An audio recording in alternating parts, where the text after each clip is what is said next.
The Ebb-Tide, a Trio and Quartet, by Robert Louis Stevenson and Lloyd Osborne. Chapter 1. Night on the Beach. Throughout the island world of the Pacific, scattered men of many European races and from almost every grade of society carry activity and disseminate disease.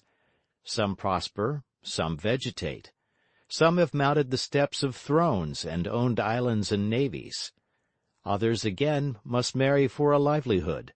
A strapping, merry, chocolate-colored dame supports them in sheer idleness, and, dressed like natives, but still retaining some foreign element of gait or attitude, still perhaps with some relic, such as a single eyeglass, of the officer and gentleman, they sprawl in palm-leaf verandas and entertain an island audience with memoirs of the music-hall. And there are still others, less pliable, less capable, less fortunate, perhaps less base, who continue, even in these isles of plenty, to lack bread. At the far end of the town of Papeete, 3 such men were seated on the beach under a purao tree. It was late. Long ago the band had broken up and marched musically home, a motley troop of men and women, merchant clerks and navy officers, dancing in its wake, arms about waist and crowned with garlands. Long ago darkness and silence had gone from house to house about the tiny pagan city. Only the street lamps shone on, making a glowworm halo in the umbrageous alleys or drawing a tremulous image on the waters of the port. A sound of snoring ran among the piles of lumber by the government pier.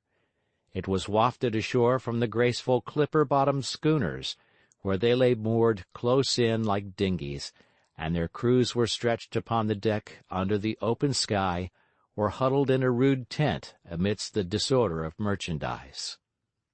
But the men under the purao had no thought of sleep. The same temperature in England would have passed without remark in summer, but it was bitter cold for the South Seas. Inanimate nature knew it, and the bottle of coconut oil stood frozen in every bird-cage house about the island, and the men knew it, and shivered. They wore flimsy cotton clothes, the same they had sweated in by day and run the gauntlet of the tropic showers, and to complete their evil case, they had no breakfast to mention, less dinner, and no supper at all. In the telling South Sea phrase, these 3 men were on the beach. Common calamity had brought them acquainted as the 3 most miserable English-speaking creatures in Tahiti, and beyond their misery they knew next to nothing of each other, not even their true names. For each had made a long apprenticeship in going downward, and each, at some stage of the descent, had been shamed into the adoption of an alias. And yet not one of them had figured in a court of justice. 2 were men of kindly virtues, and one, as he sat and shivered under the purao, had a tattered Virgil in his pocket. Certainly, if money could have been raised upon the book, Robert Herrick would long ago have sacrificed that last possession, but the demand for literature, which is so marked a feature in some parts of the South Seas, extends not so far as the dead tongues, and the Virgil, which he could not exchange against a meal, had often consoled him in his hunger. He would study it, as he lay with tightened belt on the floor of the old calaboose, seeking favorite passages and finding new ones only less beautiful because they lacked the consecration of remembrance. Or he would pause on random country walks, sit on the pathside, gazing over the sea on the mountains of Eimeo, and dip into the Aeneid, seeking sorts. And if the oracle, as is the way of oracles, replied with no very certain nor encouraging voice, visions of England at least would throng upon the exile's memory, the busy schoolroom, the green playing fields, holidays at home, and the perennial roar of London, and the fireside and the white head of his father. For it is the destiny of those grave, restrained, and classic writers with whom we make enforced and often painful acquaintanceship at school, to pass into the blood and become native in the memory, so that a phrase of Virgil speaks not so much of Mantua or Augustus, but of English places and the student's own irrevocable youth. Robert Herrick was the son of an intelligent, active, and ambitious man, small partner in a considerable London house. Hopes were conceived of the boy. He was sent to a good school, gained there an Oxford scholarship, and proceeded in course to the Western University. With all his talent and taste, and he had much of both, Robert was deficient in consistency and intellectual manhood, wandered in bypaths of study, worked at music or at metaphysics when he should have been at Greek, and took at last a paltry degree. Almost at the same time, the London house was disastrously wound up. Mr. Herrick must begin the world again as a clerk in a strange office, and Robert relinquish his ambitions and accept with gratitude a career that he detested and despised. He had no head for figures, no interest in affairs, detested the constraint of hours, and despised the aims and the success of merchants. To grow rich was none of his ambitions, rather to do well. A worse or a more bold young man would have refused the destiny, perhaps tried his future with his pen, perhaps enlisted. Robert, more prudent, possibly more timid, consented to embrace that way of life in which he could most readily assist his family. But he did so with a mind divided, fled the neighborhood of former comrades, and chose, out of several positions placed at his disposal, a clerkship in New York. His career thenceforth was one of unbroken shame. He did not drink. He was exactly honest. He was never rude to his employers, yet was everywhere discharged. Bringing no interest to his duties, he brought no attention. His day was a tissue of things neglected and things done amiss, and from place to place, and from town to town, he carried the character of one thoroughly incompetent. No man can bear the word applied to him without some flush of color, as indeed there is none other that so emphatically slams in a man's face the door of self-respect. And to Herrick, who was conscious of talents and acquirements, who looked down upon the humble duties in which he was found wanting, the pain was more exquisite. Early in his fall he had ceased to be able to make remittances. Shortly after, having nothing but failure to communicate, he ceased writing home, and about a year before this tale begins, turned suddenly upon the streets of San Francisco by a vulgar and infuriated German Jew, he had broken the last bonds of self-respect, and upon a sudden impulse changed his name and invested his last dollar in a passage on the mail brigantine, the City of Papeete. With what expectation he had trimmed his flight for the South Seas, Herrick perhaps scarcely knew. Doubtless there were fortunes to be made in pearl and copra. Doubtless others not more gifted than himself had climbed in the island world to be queen's consorts and king's ministers. But if Herrick had gone there with any manful purpose, he would have kept his father's name. The alias betrayed his moral bankruptcy. He had struck his flag. He entertained no hope to reinstate himself or help his straitened family. And he came to the islands, where he knew the climate to be soft, bread cheap, and manners easy, a skulker from life's battle and his own immediate duty.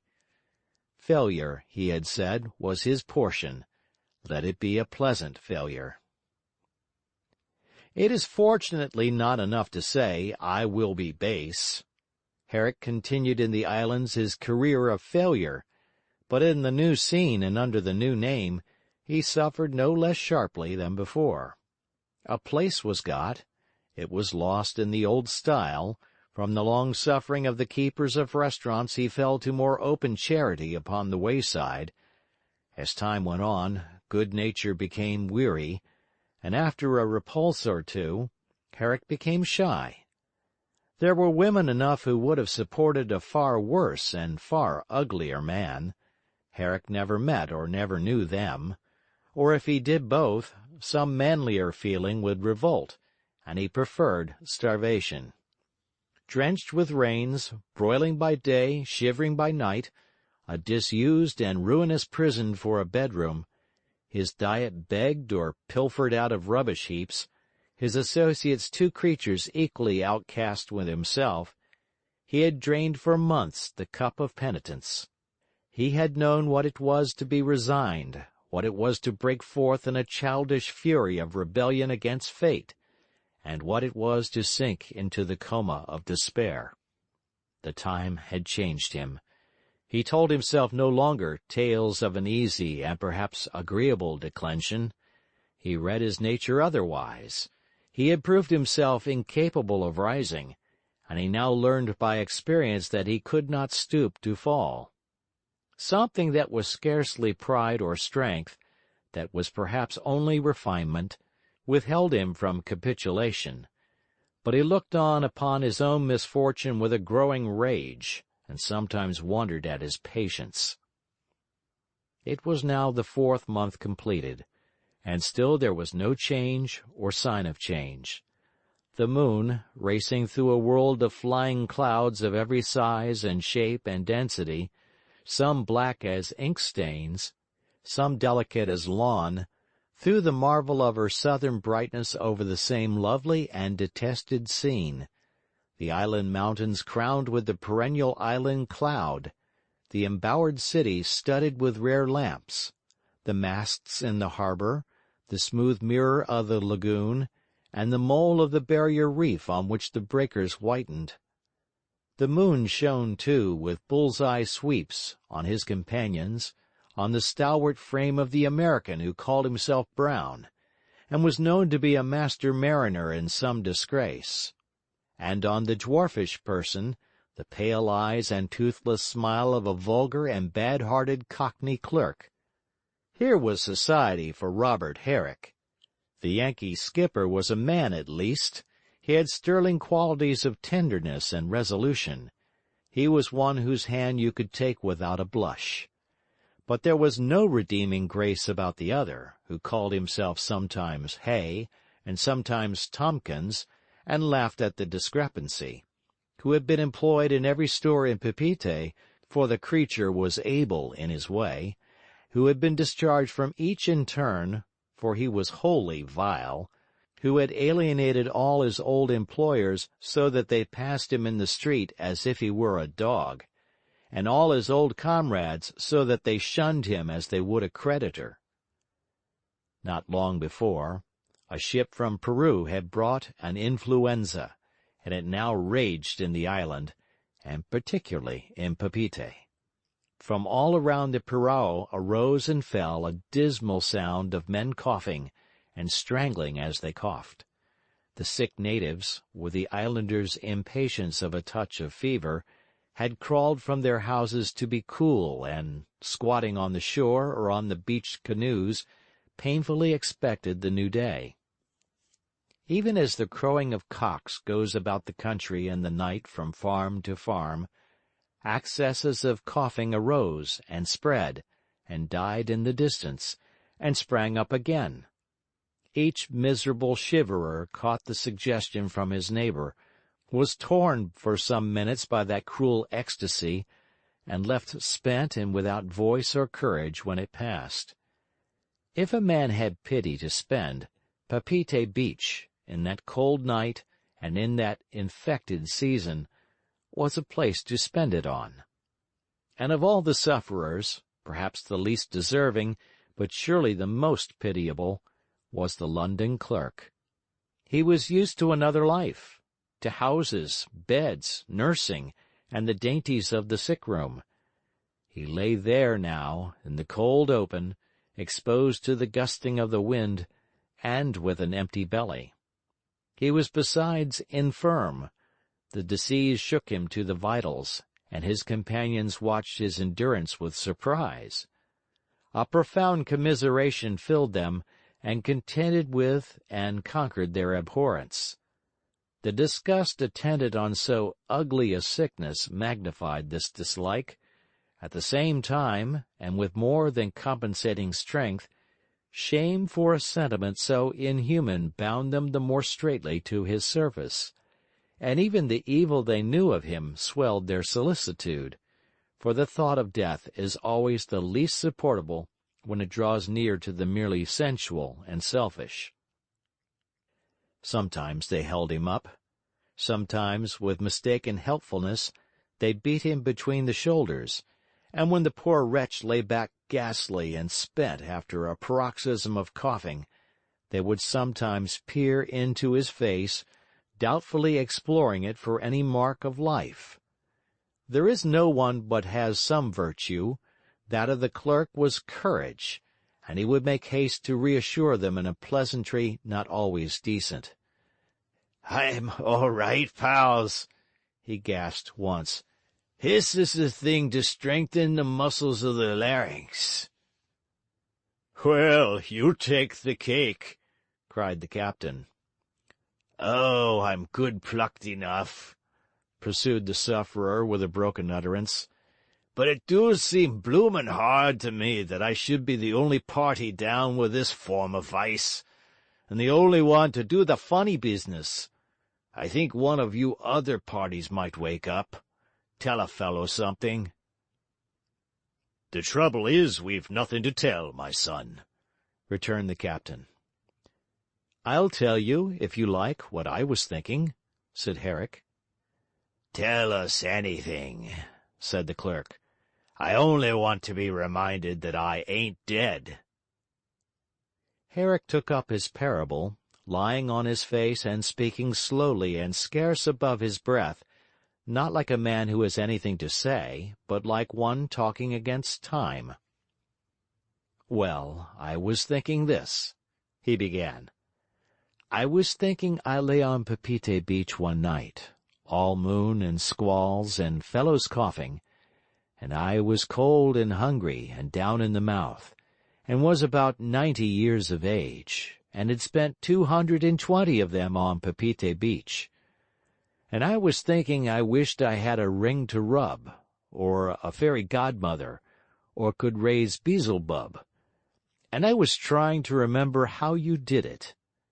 I knew you made a ring of skulls, for I had seen that in the Freischütz, and that you took off your coat and turned up your sleeves, for I had seen Forms do that when he was playing Caspar, and you could see, by the way he went about it, it was a business he had studied, and that you ought to have something to kick up a smoke and a bad smell. I dare say a cigar might do, and that you ought to say the Lord's Prayer backwards. Well, I wondered if I could do that. It seemed rather a feat, you see, and then I wondered if I would say it forward, and I thought I did.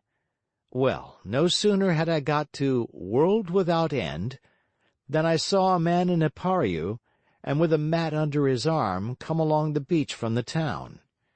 He was rather a hard-favored old party, and he limped and crippled, and all the time he kept coughing. At first I didn't cotton to his looks, I thought, and then I got sorry for the old soul because he coughed so hard. I remembered that we had some of that cough mixture the American consul gave the captain for hay. It never did hay a ha'porth of service, but I thought it might do the old gentleman's business for him, and stood up. "Yorana," says I. "Yorana," says he. "Look here," I said. "I've got some first-rate stuff in a bottle. It'll fix your cough, savvy? Harry my, and I'll measure you a tablespoon in the palm of my hand, for all our plate is at the banker's." So I thought the old party came up, and the nearer he came the less I took to him. But I had passed my word, you see. "What is this bloomin' drivel?" interrupted the clerk. "It's like the rot there is in tracts." "It's a story. I used to tell them to the kids at home," said Herrick. "If it bores you, I'll drop it." "Oh, cut along," returned the sick man irritably. "It's better than nothing."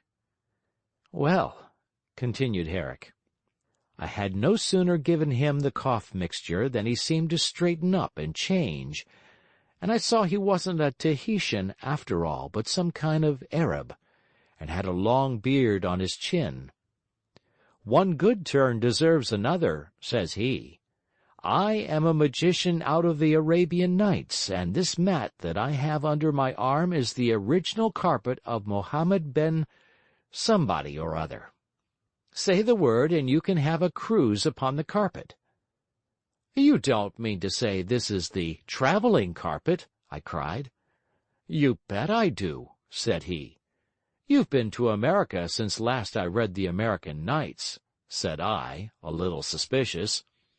"I should think so," said he. "Been everywhere. A man with a carpet like this isn't going to moulder in a semi-detached villa." Well, that struck me as reasonable. "All right," I said. "And do you mean to tell me I can get on that carpet and go straight to London, England?" I said. "London, England, Captain, because he seemed to have been so long in your part of the world." "In the crack of a whip," said he. I figured up the time. "What is the difference between Papeete and London, Captain?"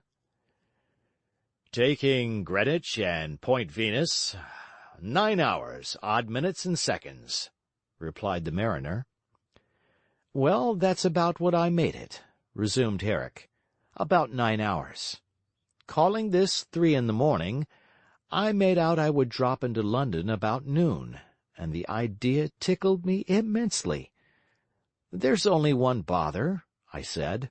'I haven't a copper cent.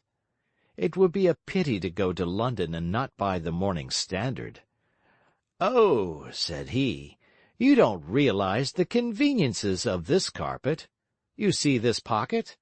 You've only got to stick your hand in, and you pull it out filled with sovereigns.'" "Double eagles, wasn't it?" inquired the captain. "That's what it was," cried Herrick. "I thought they seemed unusually big, and I remember now I had to go to the money changers at Charing Cross and get English silver." "Oh, you went there," said the clerk. "What did you do? Bet you had a B and S." "Well, you see, it was just as the old boy said, like the cut of a whip," said Herrick. "The one minute I was here on the beach at 3 in the morning, the next I was in front of the Golden Cross at midday. At first I was dazzled, and covered my eyes, and there didn't seem the smallest change. The roar of the Strand and the roar of the reef were like the same. Hark to it now, and you can hear the cabs and buses rolling and the streets resound. And then at last I could look about, and there was the old place, and no mistake, with the statues in the square, and St. Martin's in the fields, and the bobbies, and the sparrows, and the hacks, and I can't tell you what I felt like. I felt like crying, I believe, or dancing, or jumping clean over the Nelson column. I was like a fellow caught up out of hell, and flung down into the dandiest part of heaven. Then I spotted for a hansom with a spanking horse. 'A shilling for yourself, if you're there in 20 minutes,' said I to the jarvey. He went a good pace, though of course it was a trifle to the carpet, and in 19 minutes and a half I was at the door." "What door?" asked the captain. "Oh, a house I know of," returned Herrick. "But it was a public house," cried the clerk, only these were not his words. "And why didn't you take the carpet there instead of trundling in a growler?" "I didn't want to startle a quiet street," said the narrator. "Bad form, and besides, it was a hansom." "Well, and what did you do next?" inquired the captain. "Oh, I went in," said Herrick. "The old folks?" asked the captain. "That's about it," said the other, chewing a grass. "Well, I think you were about the poorest end at a yarn," cried the clerk. "Crikey, it's like ministering children. I can tell you there would be more beer and skittles about my little jaunt. I would go and have a B&S for luck. Then I would get a big ulster with astrakhan fur, and take my cane and do the la-de-la down Piccadilly. Then I would go to a slap-up restaurant and have green peas and a bottle of fizz and a chop-chop. Oh, and I forgot, I'd have some deviled whitebait first, and green gooseberry tart, and hot coffee, and some of that form of vice in big bottles with a seal. Benedictine, that's the bloomin' name. Then I'd drop into a theater and pal on with some chappies, and do the dancing room and bars, and that, and wouldn't go home till morning, till daylight doth appear. And the next day I'd have watercresses, ham, muffin, and fresh butter. Wouldn't I just? Oh, my! The clerk was interrupted by a fresh attack of coughing. Well, now, I'll tell you what I would do, said the captain. I would have none of your fancy rigs with the man driving from the mizzen cross-trees, but a plain fore and aft hack cab of the highest registered tonnage. First of all, I would bring up at the market, and get a turkey and a sucking pig. Then I'd go to a wine merchant's and get a dozen of champagne, and a dozen of some sweet wine, rich and sticky and strong. Something in the port or Madeira line, the best in the store. Then I'd bear up for a toy store, and lay out $20 in assorted toys for the pickaninnies. And then to a confectioner's, and take in cakes and pies and fancy bread, and that stuff with the plums in it. And then to a news agency, and buy all the papers, all the picture ones for the kids, and all the story papers for the old girl about the Earl discovering himself to Anna Marrier, and the escape of the Lady Maud from the private madhouse. And then I'd tell the fellow to drive home. There ought to be some syrup for the kids, suggested Herrick. They like syrup. Yes, syrup for the kids, red syrup at that, said the captain. And those things they pull at and go pop, and have measly poetry inside. And then I tell you, we'd have a Thanksgiving Day and Christmas tree combined. Great Scott! But I would like to see the kids. I guess they would light right out of the house when they saw Daddy driving up. My little Adar. The captain stopped sharply. Well, keep it up, said the clerk. The damned thing is, I don't know if they ain't starving, cried the captain. They can't be worse off than we are, and that's one comfort. I defy the devil to make me worse off. It seemed as if the devil heard him. The light of the moon had been some time cut off, and they had talked in darkness. Now there was heard a roar, which drew impetuously nearer. The face of the lagoon was seen to whiten, and before they had staggered to their feet, a squall burst in rain upon the outcasts. The rage and volume of that avalanche one must have lived in the tropics to conceive. A man panted in its assault, as he might pant under a shower bath, and the world seemed whelmed in night and water. They fled, groping for their usual shelter. It might be almost called their home, in the old calaboose, came drenched into its empty chambers, and lay down, 3 sops of humanity on the cold coral floors, and presently, when the squall was overpast, the others could hear in the darkness the chattering of the clerk's teeth. I say, you fellows, he wailed, for God's sake lie up and try to warm me. I'm blimed if I don't think I'll die else.